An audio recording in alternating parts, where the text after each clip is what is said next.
en mi boca está el poder de la vida. Hablaré palabra de bendición, porque en mi boca hay un milagro. Dele un fuerte aplauso al Señor, porque Él es el único digno de toda honra, de toda gloria y de toda exaltación. Un saludo a los que nos ven por las redes sociales. Que Dios les bendiga grandemente. Aprendiendo a vivir conviviendo. Dice que había una señora muy grande ya, de edad. Estaban ahí en el Día de la Madre, estaban celebrando a las personas que tenían mayores años cumplidos, y pasaba esta señora de 100 años, y entonces el que la está entrevistando le dice, wow, ¿y cómo puede una persona sobrevivir tantos años? Porque en la vida tenemos enemigos, le dice el que le está haciendo la pregunta. ¿Cómo ha podido usted vivir tantos años con gente que es su enemiga? Entonces él le pregunta, pues no tengo ni uno. Y le dice, ¿cómo es posible? ¿No tiene ni un enemigo? No, dice, ya todos se murieron. Ni modo, ya tenía más de 100 años, ¿va? Lo que le estoy tratando de decir es que en la vida usted va a tener aflicciones, lo dice la Biblia. Vamos a tener gente que se opone a nosotros, pero la Biblia dice, y con esto quiero empezar, dice en el Salmo 133, versículo 1. Por cierto, el Salmo 133 es un salmo que apenas tiene 3 versículos. Lo invito a que lo lea. Pero el 133, 1 del libro de los Salmos dice, no hay nada más bello. Le estoy leyendo del lenguaje sencillo, lenguaje actual. No hay más bello ni más agradable que ver a los hermanos vivir juntos y en armonía. Para el Señor, lo más agradable es vernos vivir juntos, pero en armonía. Le voy a explicar un poquito esto a los que son músicos o los que tienen un poquito de música. Saben que en una orquesta, por ejemplo, hay muchos instrumentos. Hay saxofón, trompeta, violín y bueno, una cantidad de instrumentos. Pueden estar juntos, pueden estar tocando todos al mismo tiempo, pero si no hay armonía, solo se va a escuchar bulla. ¿Aló?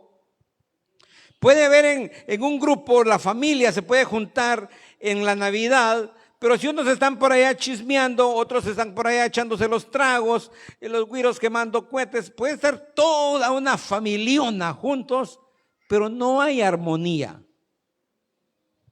Puede haber una iglesia muy llena, con mucha gente asistiendo, pero si las personas llegan tarde y se van rapidito cuando termina todo y no comparten, no hay armonía. ¿Aló? Cuando dice que es algo bello, algo hermoso convivir juntos pero en armonía, es cuando la gente comparte, convive, se saluda, se bendice, se comparten los testimonios, se anda viendo quién tiene necesidad. Yo me recuerdo, me ha pasado varias veces, cuando uno de verdad tiene ese espíritu de sembrador, de ese don de dar, que solo Dios lo puede poner. La última experiencia que tuve, fui a un congreso en la capital y pues era pagado y pues no era de gente así de muy escasos recursos, era de gente que más o menos podía, pues había pagado su entrada, tenía su dinero. Pero más sin embargo, yo dije, bueno, tal vez hay alguien que haya venido un poco escaso. Yo salí a tomarme un café, gracias a Dios andaba dinero. Dije, Señor, muéstrame, tal vez hay alguien al quien pueda invitar. Y empecé a ver a mi alrededor y había mucha gente, pero le estoy hablando mucha gente, había tal vez unas 500 personas en la cafetería comprando y comiendo. Yo hice una fila bien larga de más de media hora y cuando iba a punto de llegar a comprar ya se me había olvidado yo que estaba tratando de ver si bendecía a alguien. Es algo que nace del corazón, una necesidad de bendecir a alguien. Y entonces se acerca a una persona, yo estaba en la capital, se acerca a alguien de aquí de Reu, que trabaja en una empresa que yo lo conocía, y se acerca a saludarme y me dice: hola, pastor. Y entonces yo lo reconocí, lo ubiqué y le dije: hola, ¿qué tal? Y yo estaba como a 2 personas para pasar a hacer mi pedido. Y entonces me dice: lo quiero molestar. Contame, le dije yo, si me puede comprar un café y un sándwich. Me dijo: mire, la cola está larga y disculpe que lo moleste. Y entonces en ese momento, le dije: va, no tengas pena, le doy. Me dijo: no, le dije: yo voy a pagar con la tarjeta y te digo cuánto es. Fui, hice el pedido de él, pagué con mi tarjeta, y cuando se lo iba a entregar, le dije: Dios me puso sembrar en alguien. Le dije: de plano, sos vos, tenés. Y el muchacho se le pusieron llorosos sus ojos y me dijo: gracias, ando algo escaso. Y me sentí bien porque Dios había puesto a la persona precisa para poder bendecirlo. Yo tenía el deseo y se dio. Pero lo que le estoy tratando de explicar con este ejemplo es que cuando uno anda en ese sentir, en esa armonía de convivencia, con el deseo uno de ser de bendición para otro, uno provoca la bendición, uno pelea la bendición, uno deja de ser un demandante y pasa a ser un ofertante, de ser una persona puro asadón, solo para adentro. Uno siente el deseo de venir. ¿A quién bendigo hoy? ¿Dónde siembro? ¿Con quién siembro? ¿A quién bendigo? Señor, muéstrame quién necesita, a quién quieres bendecir. Yo quiero ser instrumento en tus manos para bendecir a alguien. Eso debería de pasar todas las veces que nos reunamos en el nombre del Señor. ¿Aló? Cuando aquí es en el Salmo 133:1, que cuán bello, cuán agradable es estar los hermanos juntos en armonía, me viene el recuerdo de los orígenes de la iglesia, cuando habla ahí en los Hechos de los Apóstoles, de que todos compartían el pan, dice. Todos vendían sus propiedades y los llevaban a los pies de los apóstoles y lo compartían con los más necesitados, con los huérfanos, con las viudas, con los pobres, con los forasteros. Y había unidad de iglesia, estaban juntos, pero en armonía.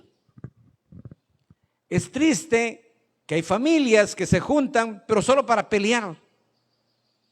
Es triste que a veces hay iglesias donde hay una de líos que son solo chismes. Es triste que en una congregación donde se supone que tiene que reinar el amor de Dios, son contiendas. Pero hoy el Señor nos quiere transmitir ese deleite de vivir, ese entendimiento de que la vida realmente es un deseo del corazón de Dios, que la vivamos bien. El día de ayer, tipo 4 de la tarde de aquí de Guatemala, se volvió una historia o una noticia viral a nivel mundial. El expresidente de Estados Unidos, Donald Trump, y candidato a la presidencia en las próximas elecciones, sufrió un atentado. Y es increíble. Algunos al principio empezaron a decir: eso fue un montaje, eso es inventado. Pero como a las 2 horas ya, de verdad, ya hubieron fotos, hubo estadísticas, hubo un montón de información. Y no fue montaje, porque le pasó rozando la oreja y mató a la persona que estaba a la par, atrás de él. O sea, la bala siguió y le dio en la cabeza a alguien que estaba atrás de él. O sea, eso no fue montaje. Le perforó la oreja, un medio centímetro más, y le entra en el cerebro y lo mata. Él ya está muy grande, ya se puede decir una persona de la tercera edad, 70 y pico de años, 78 creo yo.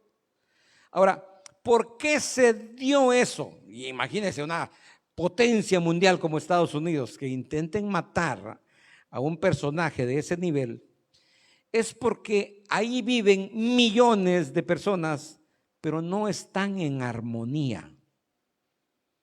Hay una polarización, hay una división tremenda. Y lamentablemente eso nos están induciendo acá en Guatemala también, polarizando al país, los de la izquierda y los de la derecha, los de aquí y los de allá. Y es un problema que si de la cabeza eso está mal, se va hasta las esferas más bajas y nos permea también en la iglesia. Los creyentes contra los no creyentes. Los de la super extrema sana doctrina contra los liberales, evangélicos pero liberales. Y andamos formando bandos que invalida o que entristece el Espíritu Santo de Dios, porque Dios dice que es bueno y agradable que los hermanos estén juntos en armonía. Hay una gran cantidad, un altísimo porcentaje de cristianos evangélicos creyentes, algunos pentecostales, algunos neopentecostales, pero tremendamente fracturados, no hay unidad. Pero dejemos por un lado el montón de iglesias que no están en unidad, veámoslo cómo estamos nosotros. Nosotros aquí como iglesia y nosotros como familia. Porque ¿sabe qué es lo más delicado? La palabra de Dios dice que un pueblo dividido por sí mismo o una casa dividida por sí misma no prevalecerá. O sea, no podrá permanecer de pie. Es derribada por el enemigo, porque cuando hay división interna, ahí está el espíritu de Satanás. Satanás significa el que divide, el que separa, el que se interpone en medio de dos, el que causa contienda. Eso significa Satanás. Entonces, el no tener armonía, el no estar conviviendo en paz, es dejar introducir ese espíritu de Satanás a nuestra casa, a nuestra iglesia o a cualquier grupo social. ¿Aló? Hoy el Señor nos está llamando a aprender a vivir conviviendo. No se puede convivir o no se puede llegar a vivir si todos pensáramos que la solución es matar a mi enemigo. Se acabaría la mitad de la población mundial. Todos tenemos un enemigo. Y si tenemos 2, 3 enemigos y queremos matar a 2, 3, tal vez se quedaría solo una cuarta parte de la humanidad viva. Los más fuertes, los más poderosos tal vez. No se puede pensar en salir adelante en una familia donde hay deseos de maldad hacia el otro. No se puede pensar en que una iglesia crezca en amor, en presencia de Dios, si estamos divididos, si tenemos contienda. No se puede pensar en una nación que sea próspera si está polarizada y se separan los estratos sociales, o los indígenas y los ladinos, los negros y los blancos, los ricos y los pobres. No se puede. Eso es división. Y les hablo de esto, de Donald Trump, porque es noticia mundial ahorita. O sea, cierto, hay un choque bárbaro entre los demócratas y los republicanos. Pero no pueden pensar los republicanos que van a seguir dominando la nación matando a su oponente, pues. O sea, se muere Donald Trump y levantan otro. O sea, es lógico, van a poner otro candidato. Y ni modo que van a parar matando a todos los candidatos que se levanten en contra. No se puede. Entonces, la violencia genera violencia. Jesucristo le dijo a Pedro: no la fregues, Pedro, guarda esa tu chunche, ni siquiera buen pulso tenés, solo la oreja le volaste al soldado. El que a hierro mata, a hierro muere. Y siempre el que es afectado, la víctima, va a tener más apoyo que el victimario. Así que, sin ser estadista ni político, les aseguro que a partir de hoy, mañana, usted va a ver un repunte de las estadísticas a favor de Donald Trump, porque fue la víctima. Si antes ya se llevaba en la contienda a los opositores, ahora más. Entonces, les estoy poniendo este ejemplo porque es algo que estamos viviendo y es noticia mundial. Pero Dios hoy lo que quiere es que entendamos que hay que aprender a vivir conviviendo. Usted tiene que aprender a convivir con esa cuñadita metida, con esa suegrita que quiere ser mamá de su mujer y mamá suya también. Usted tiene que aprender a convivir, no puede mandar a darle chicharrón a la suegra, ¿va? No se puede, aunque uno lo quisiera a veces. Pero no se puede. Hay que aprender a amar, hay que aprender a perdonar aún a nuestros enemigos. ¿O no dice eso la palabra? Es que o creemos en toda la palabra o no creemos en nada. Porque qué bonito es creer las promesas. Dios abrirá las ventanas de los cielos, sí. Pero, y también te tiene que gustar, si te pegan una mejilla, pon la otra, ¿va? Si te piden la capa, también da la túnica. Si te hacen caminar una milla, camina dos. Ama a tu suegra, aunque sea como tomar el peor purgante, ¿va? Pues ni modo. Ámala. No, pues suegritas. Por eso, sean buenas suegras. Ok. Vida y muerte. Para entender la vida y poder convivir, también tenemos que aprender a entender el proceso de la muerte. Dice que los científicos que habían avanzado tantísimo y ahora con la IA y toda la ciencia y todo, dice que vinieron y se unieron un grupo de científicos ateos. Mire, pues es contradictorio, ¿no? Porque el cuento es de que eran ateos pero retan a Dios, ¿verdad? Si retan a Dios es porque que creen en Él. Pero dice que retaron a Dios. Bueno, dicen que Dios creó la vida, nosotros también vamos a crear la vida, dice que dijo. Entonces hicieron el reto ahí a Dios, bueno, nosotros ya podemos crear vida. Y se juntaron en el laboratorio, bueno, Señor, tú dices que crea la vida, crea tu vida y nosotros vamos a crear nuestra vida. Y entonces vinieron y fueron a jalar un poco de tierra, dice, y prepararon ahí energía y un montón de cosas para crear la vida. Y entonces dice que se les queda viendo Dios y le dice, ajá, ¿ustedes quieren crear vida? Sí, vamos a crear la vida. Así como tú formaste a Adán del polvo de la tierra, así nosotros vamos a formar vida aquí con esta tierra. Ah, chulititos, ustedes quieren formar vida, entonces hagan su propia tierra, les dijo. Empiecen por eso, ¿va? No usen mi tierra que yo ya crié. Y los dejó parqueados. Así que el origen de la vida está en Génesis 2:7.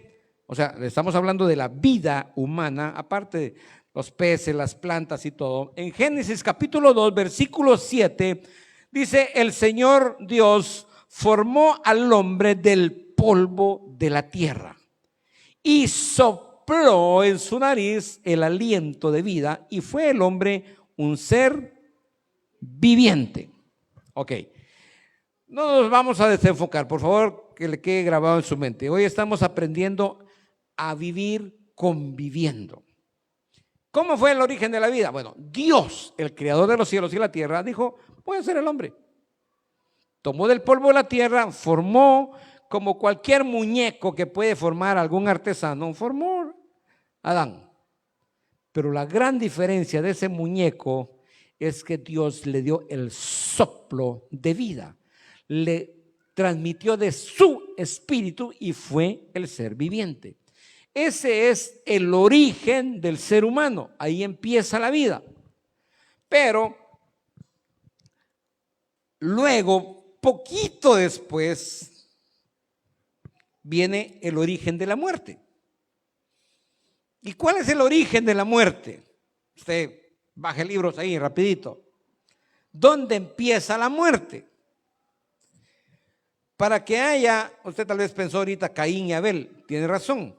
Dice en Génesis 3:8, y oyeron al Señor, un día, en el 4:8, Génesis 4:8 dice, un día Caín invitó a su hermano Abel Cuando llegaron al campo, Caín golpeó a su hermano y lo mató.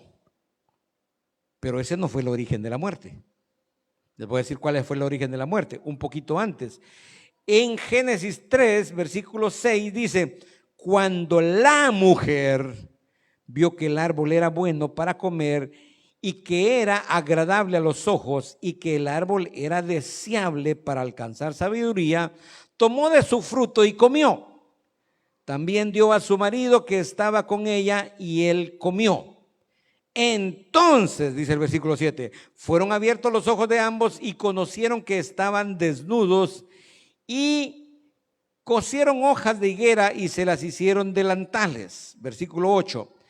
Y oyeron al Señor Dios que se paseaba en el huerto al fresco del día. Entonces el hombre y su mujer se escondieron de la presencia del Señor Dios entre los árboles del huerto.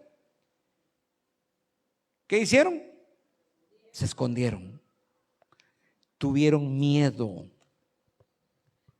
La primera muerte registrada en la historia de la humanidad fue la muerte espiritual. Ellos no cayeron muertos físicamente, pero murieron espiritualmente, porque la paga del pecado es muerte.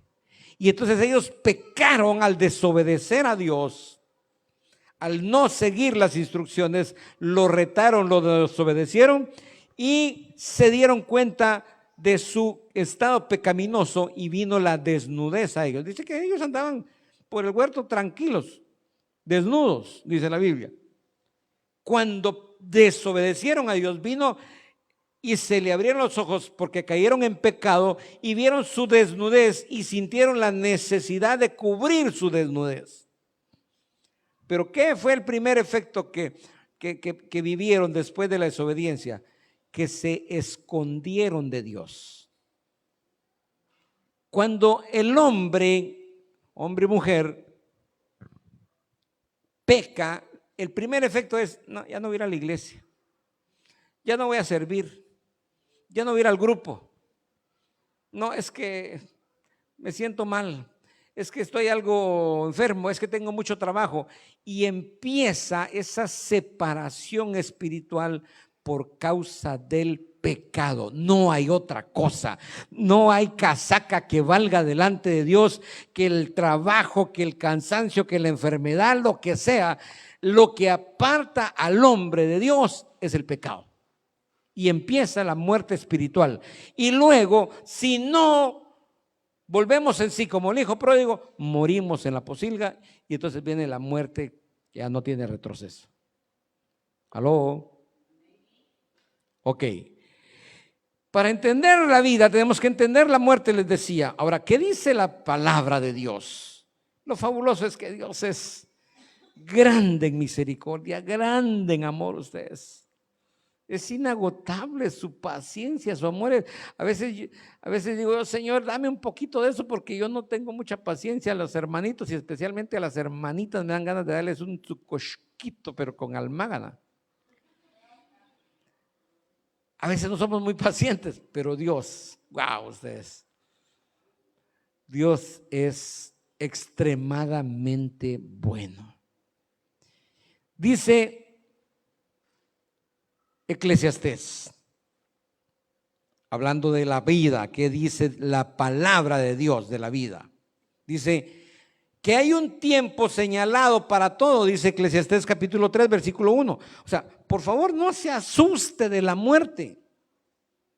No se asuste de la muerte, no le tenga miedo a la muerte, porque dice la palabra que hay un tiempo señalado para todo. Hay tiempo para cada suceso bajo el cielo. Y empieza en el versículo 2, tiempo de nacer y tiempo de morir. Vamos a morir todos. Todos vamos a morir. Entonces no hay que tener temor. Lo que hay que saber es a dónde quiero ir. Hay una anécdota ahí que han disertado algunos pastores, algunos creyentes, a veces hasta en televisión, a veces en entrevistas, y lo plantean de esta forma. Dice, bueno, si una persona se dice creyente y pasa toda su vida luchando por su salvación, toda la vida. Se porta bien, hace lo correcto, diezma, ofrenda, hace ayuno, hace oración, trata de alabar y adorar a Dios y pasa toda su vida y llega al final. Dice: Señor, encomiendo en ti mi cuerpo, alma y espíritu, y chipluc, petatea. Y pasa a la otra dimensión y se da cuenta que no hay nada. No hay paraíso, no hay infierno. No. ¿Qué perdió? No perdió nada, pero vivió una vida correcta. Dejó un buen testimonio, dejó a su familia un buen nombre. No perdió nada al final. Por el contrario, hay un ateo que dice: yo no creo en Dios, Dios no existe, el infierno no existe, yo voy a disfrutar la vida, chupa, mujerea, friega medio mundo, hace pisto, se lo gasta.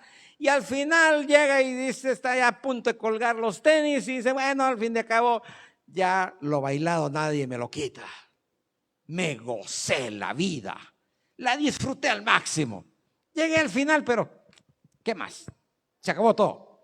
Y resulta que cuando pasa al otro lado, al portal, se da cuenta que sí había un infierno y una gloria.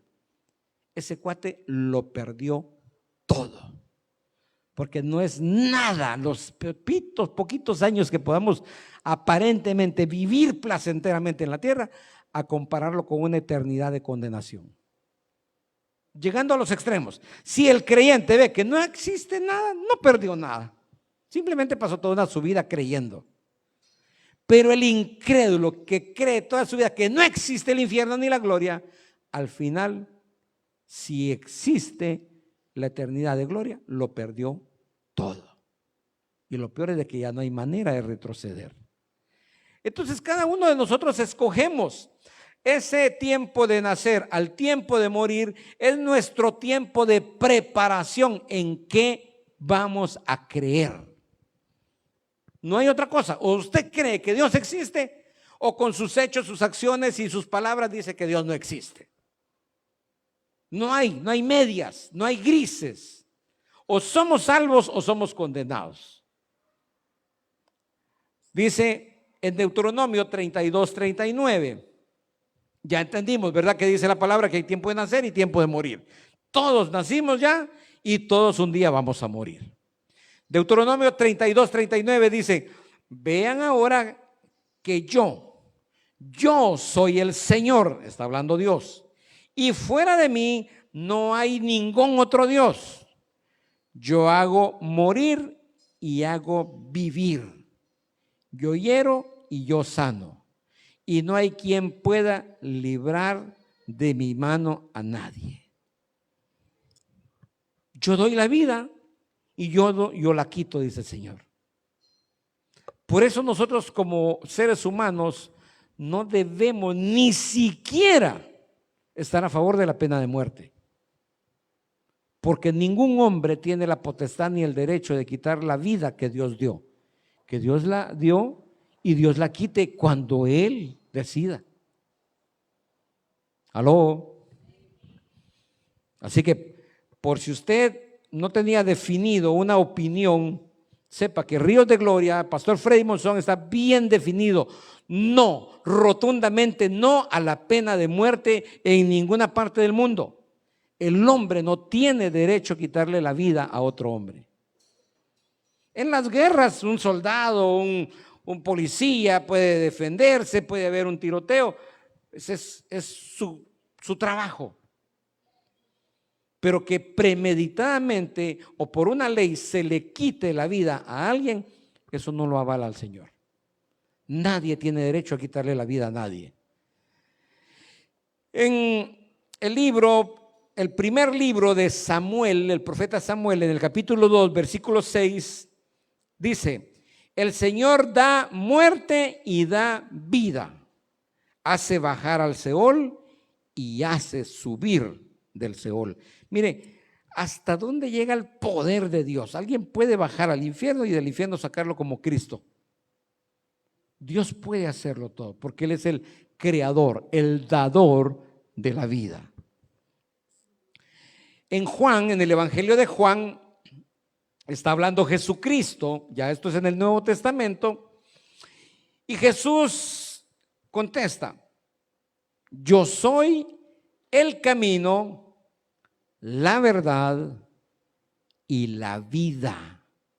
Nadie viene al Padre sino por mí. Aquí es donde amarramos ya todo el asunto. Nosotros, cuando fuimos formados del polvo de la tierra, cuando se nos dio ese soplo de vida, somos seres vivientes, como cualquier chuchito, como cualquier caballo, como cualquier vaca. Ser viviente, creación de Dios. Pero solo aquel que ha creído en Jesucristo como su Señor y Salvador, dice la palabra, se le da la potestad de ser llamado hijo de Dios, no creación, hijo de Dios. ¿Por qué? Porque Jesucristo es el camino, la verdad y la vida. El que cree en Cristo no morirá. Ahora, ¿por qué? Dice Eclesiastés en el capítulo 3, versículo 11. Él ha hecho todo apropiado a su tiempo, también ha puesto la eternidad en el corazón del hombre. Sin embargo, el hombre no descubre la obra que Dios ha hecho desde el principio hasta el fin. Somos meros cerraditos de cabeza, dice la palabra acá. No lo entendemos. Pero a través de Jesucristo, óigame bien, a través de Jesucristo, el hombre es redimido, es vuelto del pecado de Adán, es borrado en Cristo y regresa a su condición de eternidad. Nosotros fuimos creados seres eternos. El cuerpo es transformado, pero nuestro corazón, que está hablando del alma, es eterna. Dios puso eternidad. Por eso nosotros creemos, entendemos y no nos perdemos, porque sabemos que somos eternos. Entonces nos vamos de esta tierra, dejamos este cuerpo mortal que se desgasta, que tiene límites, finito, pero hay una eternidad. ¿A dónde queremos ir a esa eternidad? Ese es el propósito de la vida. Estamos aquí en un tiempo viviendo físicamente para determinar voluntaria y definidamente, yo decido, porque Dios me dio libre albedrío, yo decido en los días que esté sobre la tierra, ahí decido a dónde voy a ir a parar la eternidad que Dios puso en mí. ¿Aló?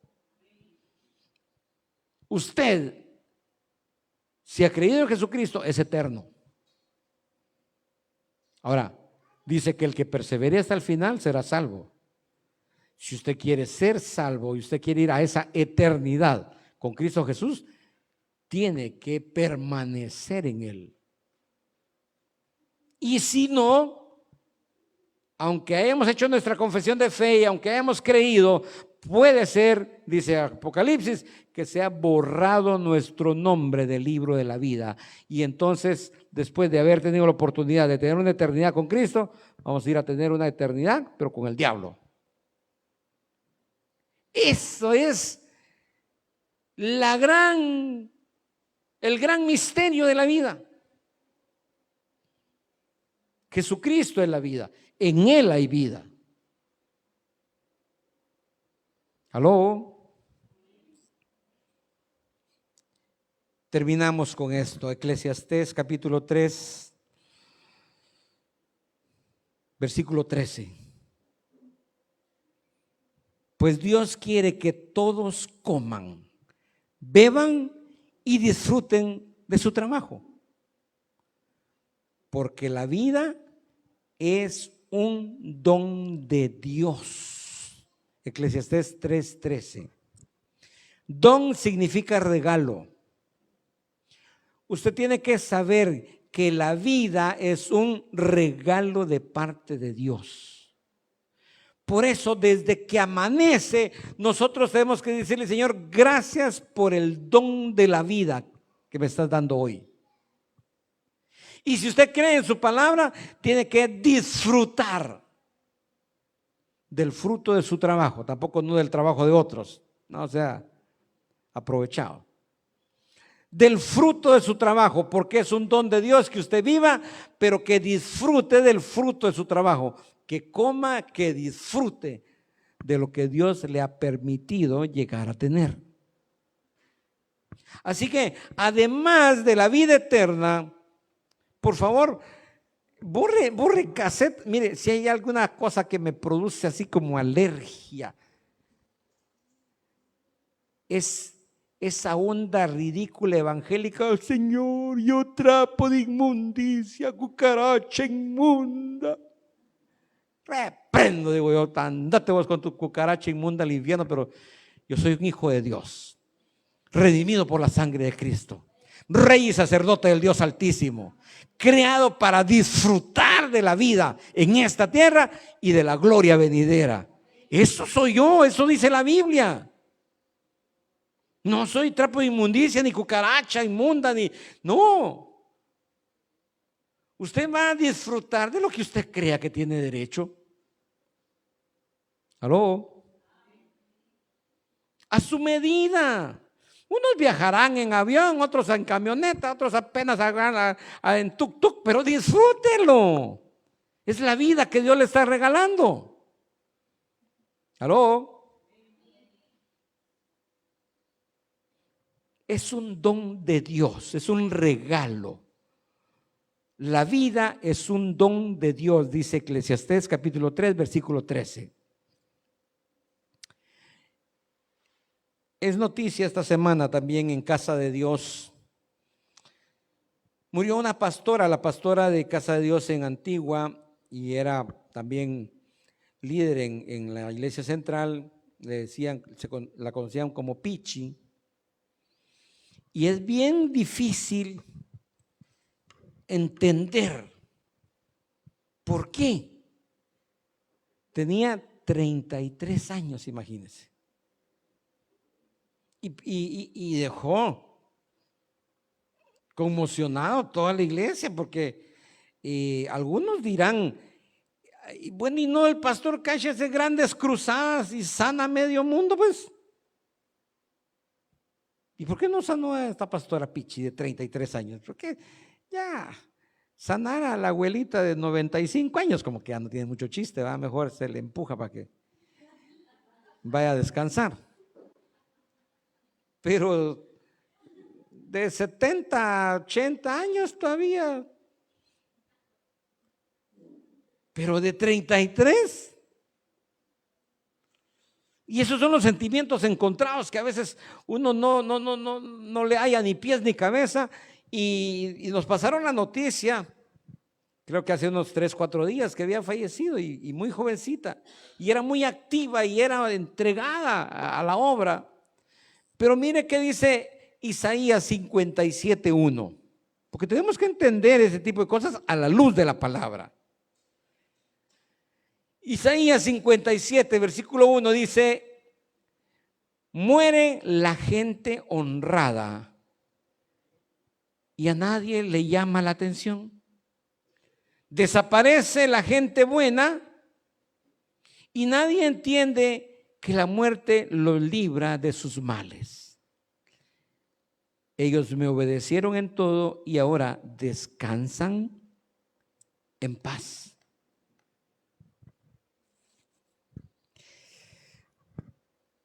Yo pasé, así como mucha familia, el esposo y todo de esta pastora Pichi, yo pasé tal vez como año y medio confundido. No era cristiano, pero creía a mi manera, creía en Dios. Y les he contado un par de veces, mi hermano mayor de 40 años, que está a acabar la mitad de la vida, 40 años, iba para Costa Rica con toda su familia, su esposa, sus 2 hijos. Iba a plantar una nueva empresa allá, donde una persona lo iba a hacer socio de una empresa de transportes. O sea, tenía un futuro asegurado de llegar a ser un hombre de mucho pisto. Y Costa Rica es, me atrevería a decir, que la mejor opción para vivir en toda Centroamérica. Un país muy bonito, muy pacífico, muy sano. y se mata en el camino con su mujer y todos sus hijos, se mueren todos. Y yo sí le reclamé a Dios, bueno, Señor, ¿y por qué no se mueren los mareros? ¿Y por qué no se mueren esos asesinos? ¿Por qué? Porque esos sí andan haciendo el mal. ¿Y sabe qué era lo que más me confundía? Que él había tratado de evangelizarnos y ese domingo antes de viajar había tomado la Santa Cena. Dijo, estoy bien, estoy en paz con Dios. O sea, cuando se estaba portando bien, cuando tenía un futuro por delante, cuando estaba lleno de fe, ¡pum!, se va. Pero acá nos da la explicación Isaías, el Señor a través del profeta Isaías dice, muere la gente honrada y a nadie le llama la atención. Desaparece la gente buena y nadie entiende que la muerte los libra de males. Ellos me obedecieron en todo y ahora descansan en paz. Hay que aprender a entender los procesos de la vida. Dios tiene control de todo. Después de eso, como al año, yo me convertí a Cristo y entonces Dios me hizo tener un sueño. Yo soñé a mi hermano porque yo decía, bueno, ¿y por qué? Y reclamándole a Dios, y entonces lo soñé en un lugar alto, como que hubiera sido una torre, como que hubiera sido un edificio alto. Lo soñé un poco más joven de lo que tenía el recuerdo de él, con una paz, y me dijo, estoy bien, solo eso, estoy bien, y se rió. Y vino una paz, una convicción a mi corazón, que había sido un propósito de Dios. Después entendí que para toda la familia él había sido un cordero. El sacrificio de él hizo que el resto de la familia que no éramos cristianos viniéramos a Cristo. Nos empezamos a convertir unos y otros, y mi papá, mi mamá, y entonces dije, oh, wow, Señor, tus propósitos son perfectos, tú eres soberano. Y le tuve que pedir perdón por haberle estado reclamando. Siempre hay un propósito divino para los que amamos al Señor. Así que toda la vida, cada día que vivimos es un regalo de Dios. Y ese regalo va a depender de nosotros qué uso le demos. Usted tiene la vida, pero Dios no nos hizo robots para esto vas a hacer temprano, al mediodía, en la tarde, en la noche. No, nos dio libertad, libre albedrío para decidir.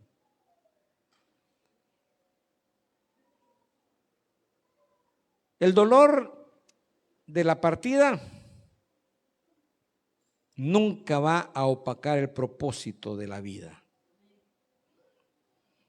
Nos dolió que se fuera mi hermano, pero su propósito de vida se cumplió. Ahora, yo tengo todavía como hermana aquí una viejita.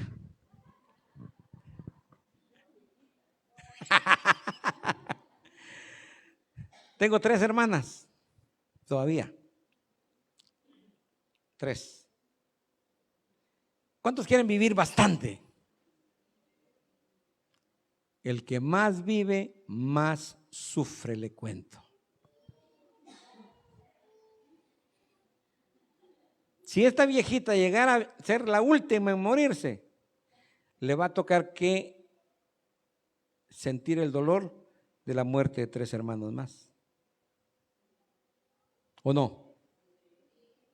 Amamos la vida, pero el que más vive en esta tierra, más sufre, le cuento. ¿Aló? O sea que atrás de una cosa viene el paquete de la otra. Somos 4 hermanos. El que más viva es el que más dolor va a tener que soportar en esta tierra, porque va a ver morir a sus otros hermanos. Nosotros ya vimos morir a 2 y duele. Y mientras más unidad hay, mientras más ame usted, más duro es el dolor. Así que no crea que es ganga vivir muchos años, porque va a sentir el dolor de ver partir a muchos a su alrededor. Esa es la ley de la vida. Ah, qué alegre, cumplió 90 años. Sí, pero en esos 90 años pasó por una cantidad de dolores porque vio morirse a un montón de gente. Parientes, hijos, cercanos, lejanos, pero los vio partir. Y cada uno de esos deja un vacío que solo Jesucristo puede llenar. ¿Quiénes aman la vida? Póngase de pie, porque solo Jesucristo es la vida. Si usted no ama a Jesucristo, no ama la vida. Y si usted ama la vida, tiene que amar a Jesucristo, y la única forma de amar a Jesucristo es hacer lo que Jesucristo nos encomendó hacer. Amarnos unos a otros, perdonarnos unos a otros, hacer lo correcto, lo bueno delante del Padre mientras nos tenga con vida en esta tierra. Respire profundo.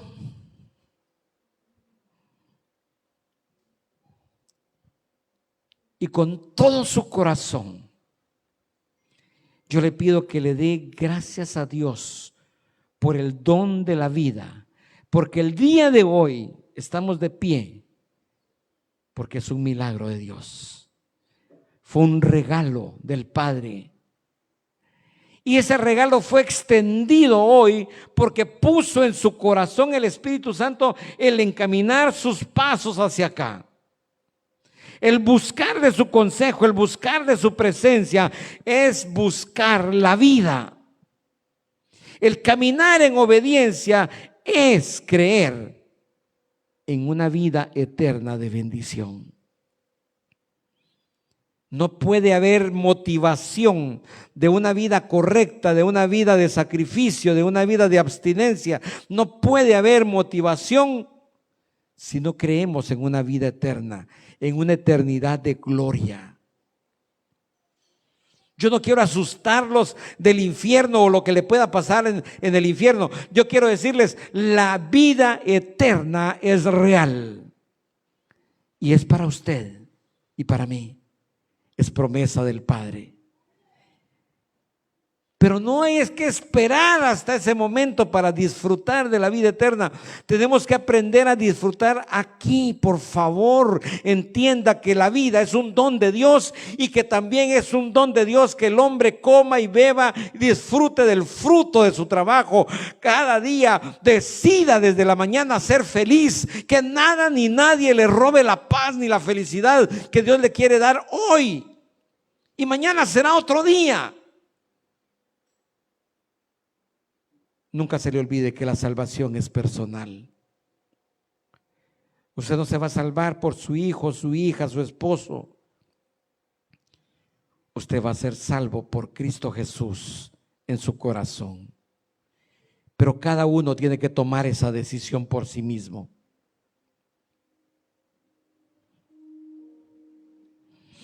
¿Habrá alguien que quiera dar un paso de fe y renovar su fe en Cristo Jesús? Yo le voy a invitar a que pase y oremos juntos. Yo sé que ustedes han creído, que han hecho su confesión de fe, pero a veces es necesario reafirmarnos en Él.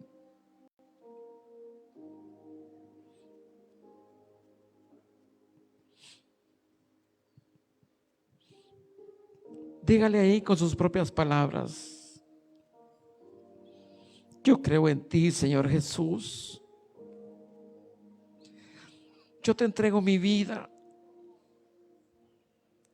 Ayúdame con esa confusión de pensamientos, de acciones que no te agradan. Ayúdame. Ayúdame porque a veces soy indiferente o me he enfriado. Ayúdame, Espíritu Santo.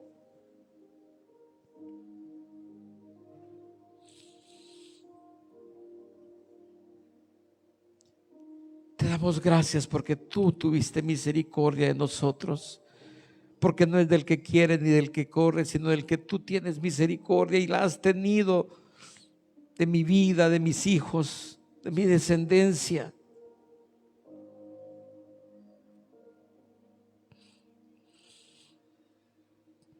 No quiero seguirte por temor al infierno, ni temor al castigo. Quiero seguirte todos los días de mi vida por amor. Porque tú me amaste primero. Yo quiero amarte por sobre todas las cosas de este mundo, a ti, Padre.